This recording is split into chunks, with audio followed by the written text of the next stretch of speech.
இயேசுவில் எனக்கு பிரியமான சகோதர சகோதரிகளே, இன்று திருக்காட்சி விழாவுக்கு பின் வரும் வெள்ளிக்கிழமையில் நாம் இருக்கின்றோம்.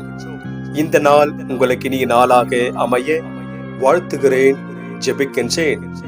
இன்றைய இறைவார்த்தை சிந்தனைகளுக்கு நாம் கவனமுடன் செவி கொடுப்போம்.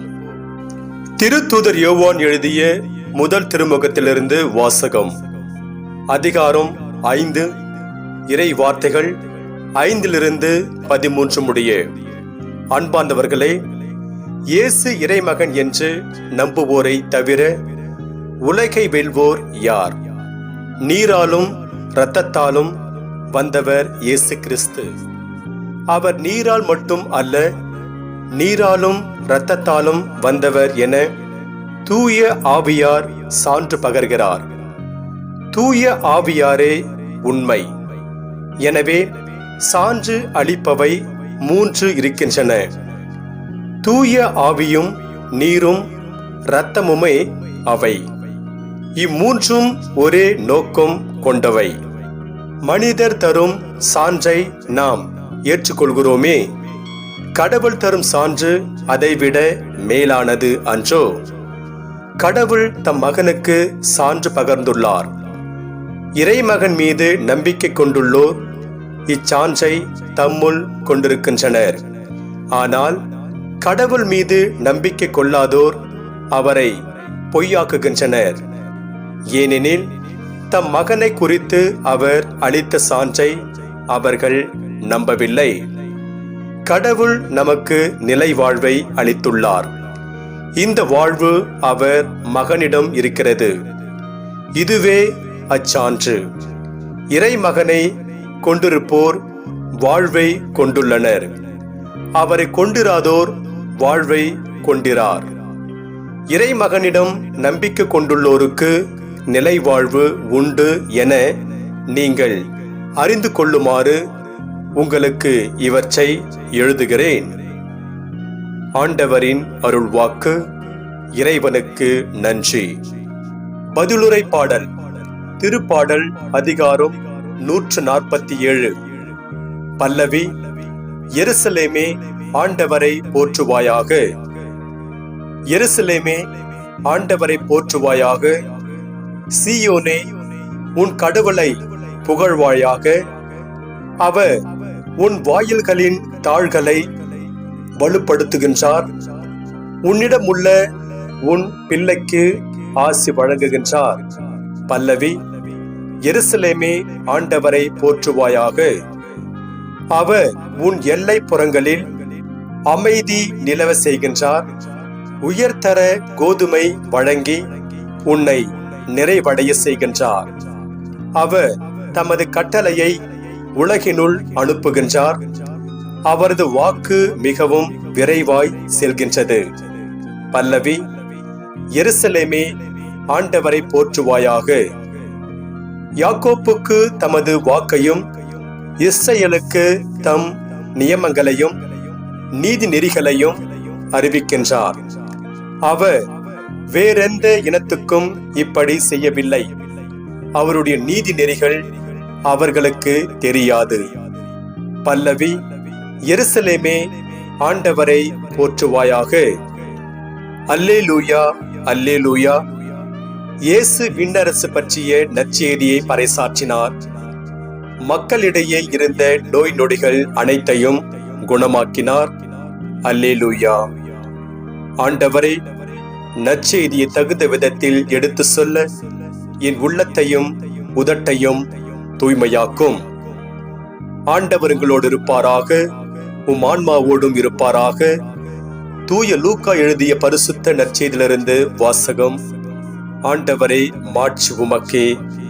லூக்கா நற்செய்தி அதிகாரம் 5, இறை வார்த்தைகள் 12 16 முடிய. அக்காலத்தில் இயேசு ஓர் ஊரில் இருந்தபோது உடலெல்லாம் தொழுநோயால் பாதிக்கப்பட்டிருந்த ஒருவர் வந்தார். அவர் இயேசுவை கண்டு அவர் காலில் விழுந்து, ஆண்டவரே, நீர் விரும்பினால் எனது நோயை நீக்க உம்மால் முடியும் என மன்றாடினார். இயேசு கையை நீட்டி அவரை தொட்டு, நான் விரும்புகிறேன், உமது நோய் நீங்குக என்றார். உடனே தொழுநோய் அவரை விட்டு நீங்கற்று. இயேசு அவரிடம், இதை யாருக்கும் சொல்ல வேண்டாம், நீர் போய் உம்மை குருவிடம் காட்டி நோய் நீங்கியதற்காக மோசே கட்டளையிட்டுள்ள காணிக்கையை செலுத்தும். நீர் நலமடைந்துள்ளீர் என்பதற்கு அது சான்றாகும் என்று கட்டளையிட்டார். ஆயினும் இயேசுவை பற்றிய செய்தி இன்னும் மிகுதியாக பரவிற்று. அவரது சொல்லை கேட்கவும் தங்கள் நோய்கள் நீங்கி நலம் பெறவும் பெருந்திரளான மக்கள் அவரிடம் கூடி வந்து கொண்டிருந்தார்கள். அவரோ ஆள் நடமாட்டம் இல்லாத இடங்களுக்கு சென்று தனித்திருந்து இறைவனிடம் வேண்டி வந்தார். ஆண்டவரின் அருள்வாக்கு. கிறிஸ்துவே உமக்கு புகழ். நற்செய்தி வாக்கினால் என்னுடைய பாவங்கள் அகல்வதாக. ஆமென். இறை மகனிடம் நம்பிக்கை கொண்டுள்ளோருக்கு நிலை வாழ்வு உண்டு. இறையேசுவில் எனக்கு பிரியமான சகோதர சகோதரிகளே, ஒரு விவசாயிக்கு சிறிதளவு நிலம் இருந்தது. அதில் அவர் காய்கறிகளை பயிரிட்டு அதன் விளைச்சலை தன்னிடமிருந்த குதிரை வண்டியில் போட்டுக்கொண்டு நகரத்தில் இருந்த சந்தையில் விற்று வந்தார். இந்த விவசாயியிடம் வித்தியாசமான ஒரு பழக்கம் இருந்தது. அது என்னவென்றால், தன் நிலத்தில் விளைந்த காய்கறிகளை குதிரை வண்டியில் போட்டுக்கொண்டு நகரில் இருந்த சந்தைக்கு கொண்டு போகும்போது மட்டுமே அவர் விழித்திருப்பார். சந்தையில் காய்கறிகளை விற்றுவிட்டு வீட்டுக்கு திரும்பி வரும்போது நன்றாக தூங்கி விடுவார். காரணம், அவர் தன் குதிரையின் மீது கொண்டிருந்த நம்பிக்கைதான். குதிரையும் விவசாயி நம்பியது போல அவரை பத்திரமாக வீட்டுக்கு வந்து சேர்த்துவிடும். இறையேசுவில் பிரியமான சகோதர சகோதரிகளே, இந்த நிகழ்வில் வரும் விவசாயி தன்னிடம் உள்ள குதிரை தன்னை வீட்டில் போய் விட்டுவிடும் என்று உறுதியாக நம்பினார். அவரது நம்பிக்கை வீண் போகவில்லை. நாமும் ஆண்டவர் இயேசுவிடம் நம்பிக்கை கொண்டு அவர் காட்டும் பாதையில் நடந்தால் நிலை வாழ்வை பெறுவோம்.